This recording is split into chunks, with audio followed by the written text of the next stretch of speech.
నిర్గమకాండము 12వ అధ్యాయం 3వ వచనంలో 6వ వచనంలో మరియు 12-13వ వచనంలో మనం చదువుతుంటాం. అక్కడ మనం చదివితే సహోదరి సహోదరులారా,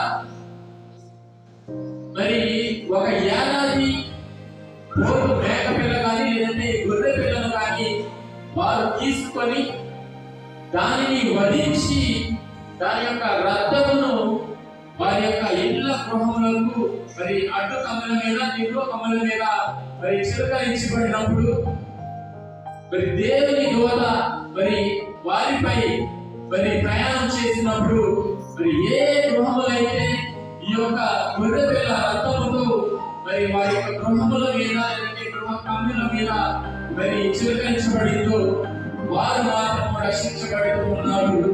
లేదంటే వారు మాత్రం వారి ప్రాణములను తగ్గించుకోగలుగుతున్నారు.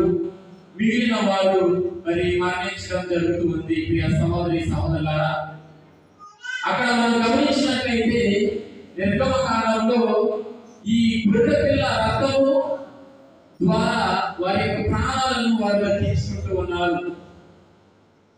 నూతన నిబంధనలో యేసు ప్రభువు రక్తం చిందించడం ద్వారా కేవలము ఒక జాతి ప్రజలు మాత్రమే కాదు, లేదంటే ఇశ్రాయేలు ప్రజలు మాత్రమే కాదు, ఈ సకల జాతి జనులు ఆయన రక్తం చే కడగబడుతున్నారు.